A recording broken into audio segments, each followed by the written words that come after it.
sunt un Marios și am revenit cu un episod după aproape cât să fie 6-7 luni. Da, pe atunci când postam aveam vreo 30 de abonați. Adică luna asta m-am apucat și în forță și am făcut cam aproape cât făceam eu în 70 de milioane. Și am revenit cu un joc Stick War Saga. E un fel de Stick War, dar numai cu multe chestii. E mult mai interesant. Hai să de prea tare. Așa.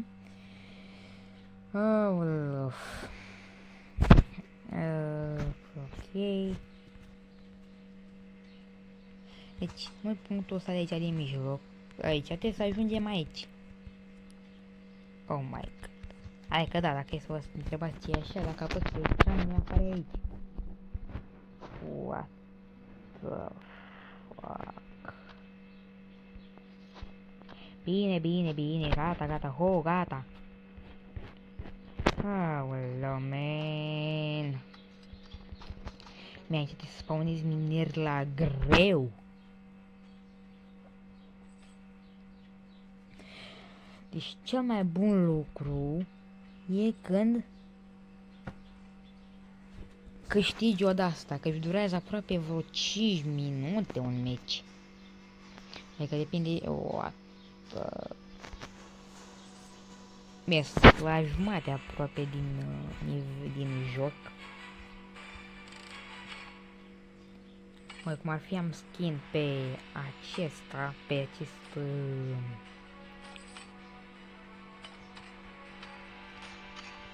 sulițar cu scut și un Swordman. Uite, acesta este skinul ei care e foarte scump skinul ăsta și chiar e foarte interesant. Acum o să încerc să cucerim mijlocul. Uite, acum se face asta și primești bonusuri. Pe cât timp rămâi tu aici. Uite, turn capturat 6% diamante din astea și gol. Uai. A, nu suna bine. Așa. Wow, nu. Și nu suntem pregătiți. Ce ne facem? O să nu avem ceva bun. What?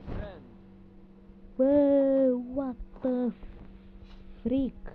What the frigider?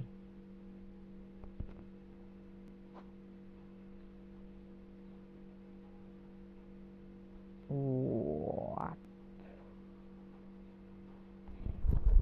Wild. Ok, și ăștia care deja ești tu din jocul adevărat. E o replică în colaborare. Excuse-moi. Colaborare cu jocul principalul creator. Și cred că chiar e fain rău aici. Și că aici ne dă viață o grămadă. Dar păi și de aici nu știu cum s-ar putea eu să-i omor, că nu cred că e posibil să-i omori. Adică dacă e arcași de arcași nu folosesc. Ei, că nu zic că nu sunt mișto arcași, dar nu prea-i folosesc.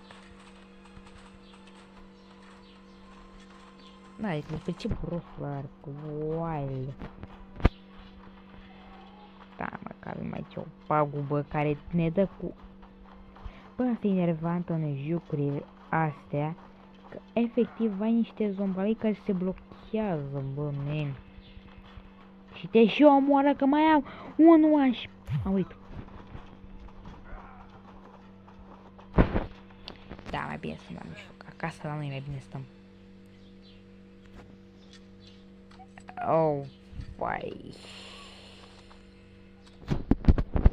Tu și-ai putea să... Bă, ceva nu simte că dacă nu ne ducem în bază... Măi, că am pierdut... Nu... Așa pierdem și viziunea la ei. Oh my god. Bine, ori spawnăm un magician și câțiva din ăștia. Adică mai degrabă spawnezi din ăștia așa decât să spawnezi de alea, da. Să facem mult mai repede ăștia. Și pe timp cât stai tu, n-ai ce faci. Oh my god. Noi stăm înapoi să stăm acasă.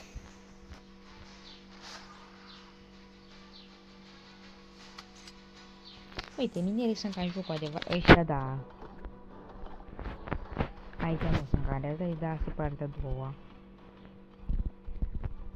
Da, și are o poveste foarte interesantă jocul despre care tu te să prinzi un monstru. Dacă știți voi monstrul ăla cu un copac în mână și roșu și nu parcă nu avea ochi, îl controla unul de sus. Ăla la... Mamă, ce flotări făceam așa, flotării cu ăsta de aici, cu caracterul ăsta. Așa.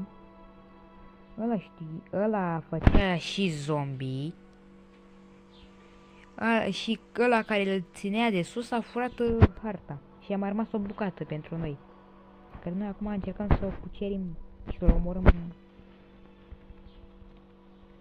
Nu ce schimbăm o văd.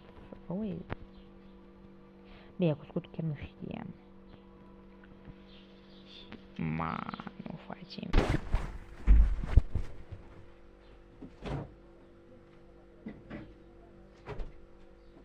Așa, guys, am revenit. Făcusem o mică pauză. Și acum o să mergem la atac.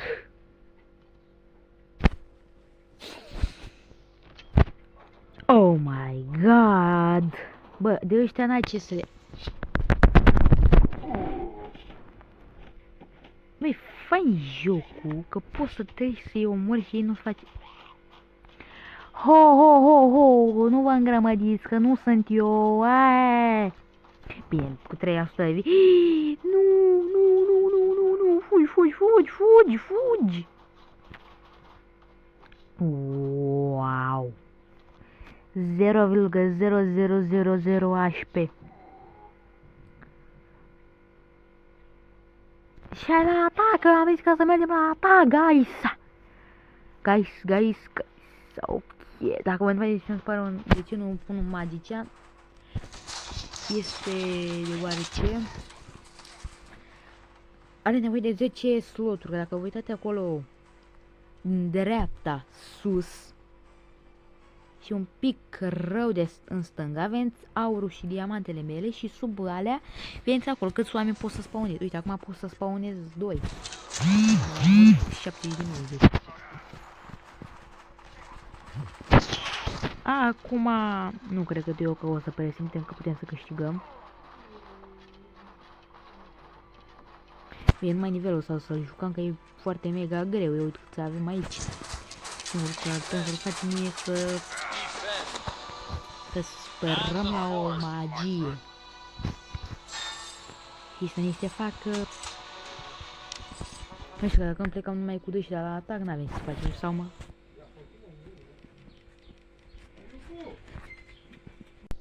Așa, guys, am revenit. Minutul 10. Ăștia ne omoară, ne face pe degete. Mai avem, efectiv, cred că 10% din HP-ul nostru. Și urâță că n-ai arcaj, n-ai ce să faci.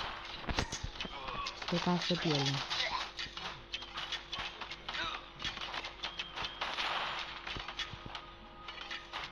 Atacați, bă, atacați! Și o să ne omoare și... Bă, singurul care ar putea să-i omoare pe ăștia, cred că e magicianul, da. E, jocul e foarte animat. E animat, care o poveste foarte mișto. Uite, ăla are apărut și mort, bă. Ei, acum nici mai mă chem, că iar și-am pierdut. Haida, bă, haida că murim aici. Ce mai, care se face ce mai repede sunt ăștia și cu ăștia aici, care spawnezi acum. Nu cu ăștia cu scut. Atacați! Hello, atacați! Cred că numai cu ăștia doi câștigăm, că altfel nu avem nicio șansă. Sau ca să-l controlez eu pe ăsta și să fug repede la ăsta din mijloc. Să-i dăm pe ăștia la o parte. Și să ne apucăm să dăm în statuia asta. Nu, că am pierde noi.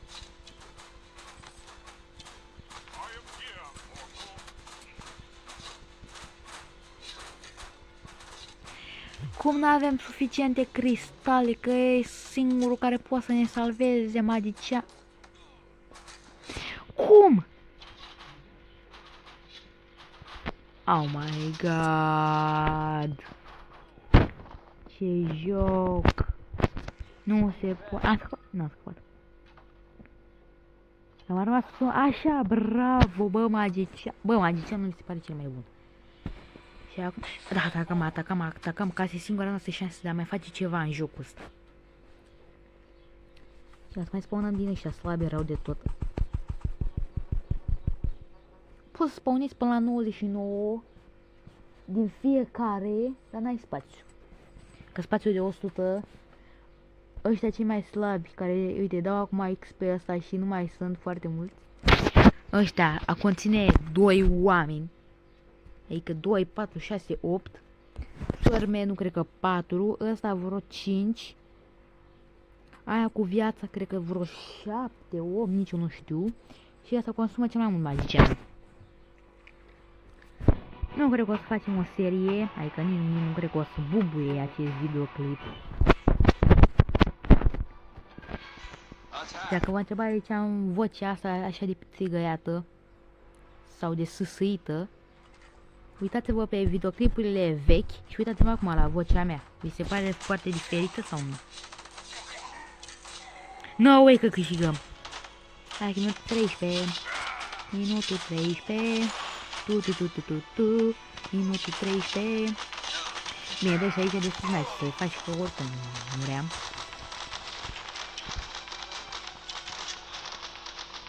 De ce nu merge? De ce nu merge? What? No way că... Yes, go guys, vă mulțumesc că v-ați uitat la acest video și vă zic la revedere, pa!